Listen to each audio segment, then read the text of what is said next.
दोस्तों, आज की कहानी है जेठानी जी। आपकी अच्छाइयों ने आपको सिर का ताज नहीं बल्कि पायदान बना दिया है। दोस्तों, कहानी शुरू करने से पहले अगर हमारे चैनल को सब्सक्राइब नहीं किया हो तो कर लीजिए ताकि आपके पास पहुंचे हर नया वीडियो। प्रिया की शादी को अभी 6 महीने पूरे हुए। ससुराल के माहौल को प्रिया अब थोड़ा थोड़ा समझने लगी थी। प्रिया के ससुराल में सास ससुर जेठ जेठानी, उनके 2 बच्चे, 2 छोटी ननद जो अभी कुंवारी थी, सब साथ में रहते थे। प्रिया अभी नई नवेली दुल्हन थी। सब लोग उसके आगे पीछे मंडराते रहते थे।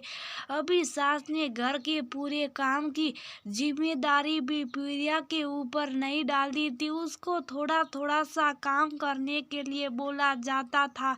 वैसे भी प्रिया नौकरी करती थी, इसलिए घर पर इतना टाइम दे भी नहीं पाती थी। प्रिया अपनी बड़ी जेठानी, जिसको वह बड़े प्यार से मिताली दीदी बोलती थी, प्रिया मिताली दीदी को सुबह जल्दी उठकर रात को देर तक सिर्फ और सिर्फ घर के काम करती देखती थी। मिताली दीदी को कोई थोड़ा बहुत फुर्सत मिलती थी तो प्रिया से बात कर लेती थी। प्रिया मिताली दीदी को थोड़ी और देर रुकने के लिए कहती है। मिताली दीदी हमेशा कोई ना कोई काम करना ये बोलकर प्रिया को भी ज्यादा टाइम नहीं दे पाती थी। वैसे भी मिताली को 10 मिनट से ज्यादा कहीं बैठे हुए हो जाती तो कभी सास कभी नंदी आवाज लगाने लग जाती, अरे कहाँ हो भाभी, अब आपको बोला था ना ये काम करने के लिए, अभी तक हुआ नहीं, जल्दी से पहले उस काम को पूरा करो फिर बैठना बातें करने। पूरे घर में सुबह से लेकर शाम तक, अरे मिताली ये लाना, अरे मिताली आज ये बनाना, अरे मिताली सामान आंगन में पड़ा अंदर रख दो, छत पर कोई चीज रखी है वो नीचे लाकर रख दो, जल्दी से अपनी ननन की फरमाइश का खाना बना दो, कभी उनके बालों में तेल लगा दो, कभी मेहंदी लगा दो। बस मिताली के लिए बिना ब्रेक के लिए ऑर्डर पर ऑर्डर तैयार रहते थे और मिताली खुद हंसते मुस्कुराते हुए भाग भाग कर सबकी फरमाइश पूरी करने में लग जाती थी। प्रिया को तो वैसे भी कोई थोड़ा बहुत टाइम मिलता था घर के कामों में हाथ बटाने का। वो मिताली दीदी की मदद करने जाती तो मिताली दीदी उसको भी बड़े प्यार से बोलती हैं, अरे प्रिया तुम बैठो ना, मैं हूं ना घर का काम करने के लिए, मैं सब कर लूंगी। ये भी कोई बात हुई क्या दीदी, घर के कामों की जिम्मेदारी तो सबकी होती है, किसी अकेले पर थोड़ी डाल सकती। आप सुबह से लेकर घर का इतना काम करती हो, थक नहीं जाती हो क्या? मम्मी जी शॉप पर बैठी आपको ऑर्डर देते हैं और दोनों दीदी, उनको भी थोड़ा घर का काम भी सीखना चाहिए, उनकी भी उम्र हो गई है शादी की। मम्मी जी उनको कुछ नहीं बोलती, थोड़ा घर के कामों में हाथ बढ़ा दो आप, उनका काम तो थोड़ा उनको ही करने दे के दिया करो। मिताली बोली, अरे प्रिया कैसी बातें कर रही हो तुम भी, दोनों नंदी जब ससुराल जाएगी तब उनको तो काम करना ही होगा, अभी जब तक मायके में है तब तक उनको थोड़ा आराम करने देते हैं। प्रिया बोली, दीदी बात आराम की नहीं है, मुझको लगता है मेरे हिसाब से कि आप सारे कामों की जिम्मेदारी खुद पर उठाकर आप इन लोगों के साथ भी गलत कर रही हैं और खुद के साथ भी गलत कर रही हैं। इतने महीनों में मैं इतना तो मैं जान ही गई हूँ कि ये सब लोग आपको सिर्फ और सिर्फ काम करने के लिए आवाज देते, पर कभी जब इस घर में कोई महत्वपूर्ण फैसले होते, कोई बात होती है तो मैं देख लेती हूँ, आप यहाँ पर नहीं होती बल्कि सबसे ये सुनती हूँ कि मिताली को इन चीजों का क्या नॉलेज होगा। अरे वो कभी अपनी जिंदगी में चूल्हे चौके से बाहर ही नहीं निकली, उसको तो बस घर का चूल्हा ही संभालने दो, उसके बस की बात वही है। जेठ जी, दोनों नंद और सास ससुर आपको आपके काम में कोई थोड़ी सी भी कमी निकल जाए तो सार बातें सुना देते, बिना ये देखे कि आसपास कोई खड़ा होगा तो आपको कितना बुरा लगेगा। वो इस बात की बिल्कुल परवाह नहीं करते हैं। आप इतना काम करके भी ना तो इन लोगों से सम्मान पा रही हो और ना ही इतना प्यार दुलार, बल्कि आप अपने शरीर का ध्यान नहीं रख पाने के कारण इसको बीमारियां लगा रही हो। आपकी कमर, आपके घुटने दुखते रहते फिर भी आप उनका इलाज नहीं करा रही, बल्कि ऐसा बोल देते कि ये तो हर औरत के दुखते, मेरे कौन सी नई बात है। मिताली दीदी, जब तक शरीर साथ देता है तब तक सब साथ देते, जब शरीर साथ देना छोड़ देता तो सब साथ छोड़ देते। आप घर के काम के लिए काम वाली बाई भी लगा लीजिए, पूरी जिम्मेदारी खुद पर मत उठाइए। थोड़ा थोड़ा काम अपनी सास और ननद को भी बोलना सीखे। मिताली पीरिया की बातें सुनकर गुस्सा हो गई। वह पीरिया से बोली, पीरिया तुम्हें काम करना है तो करो, मुझको घर वालों के खिलाफ भड़काओ मत। अरे तुम तो अब आई हो, मुझे तो इस घर में रहते हुए 10 साल हो गई।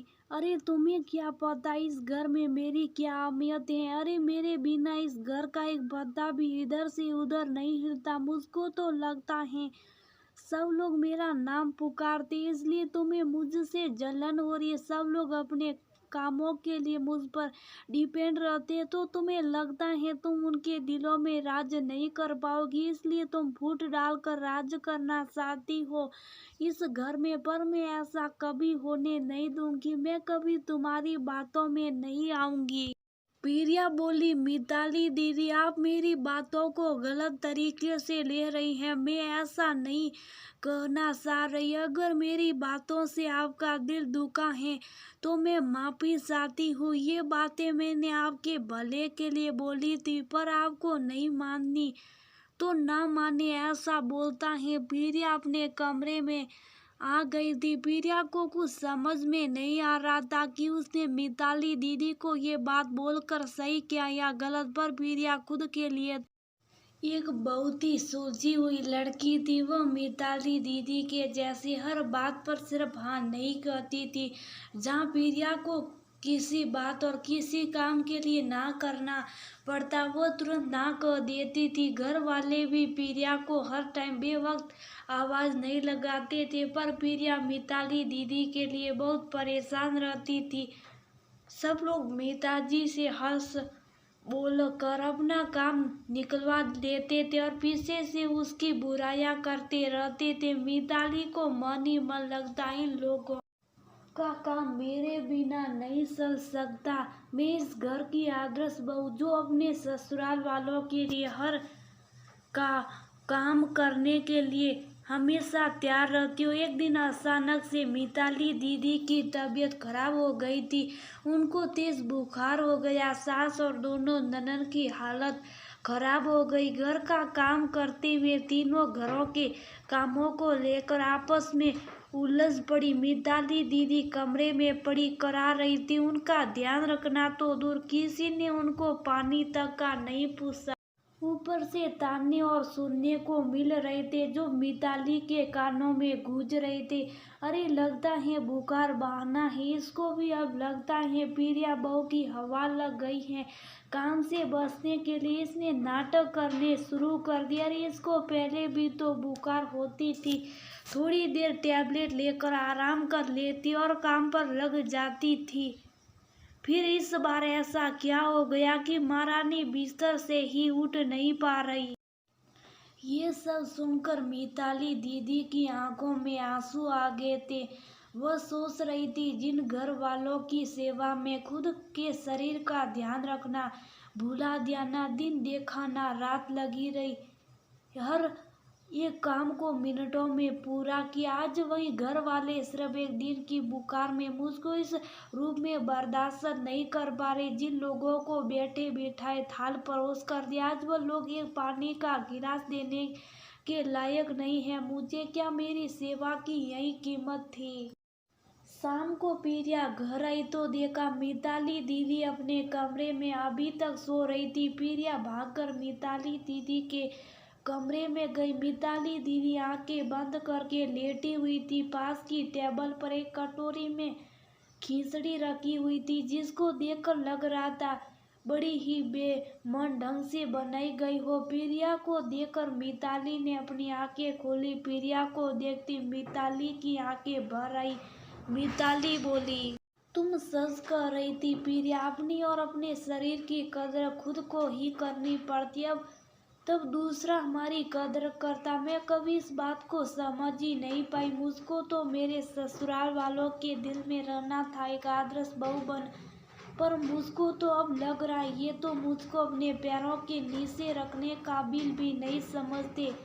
तभी तो देखो प्रिया, सुबह से शाम होगी, किसी ने आकर मेरा हाल चाल पूछा ना तो दूर, पास में बैठकर 2 मिनट बात करना तो दूर, खाने में भी ये खिचड़ी बना कर दी, और वो भी बहुत सारे नखरों के साथ। जिन ननद और सास की फरमाइश के लिए मिनटों में रसोई में कुछ ना कुछ बनाने के लिए घुस जाती थी, आज वो मेरे लिए कप चाय भी नहीं बना पाई। ऐसा बोलते बोलते मिताली जोर से रोने लगी। प्रिया बोली, बस करो दीदी, उस दिन आपको मेरी बात समझ में नहीं आई थी, मैं इसलिए आपको बोल रही थी। आज आपने इनको कुछ भी काम नहीं करने दिया तो देखो इनकी आदत भी अब खराब हो गई।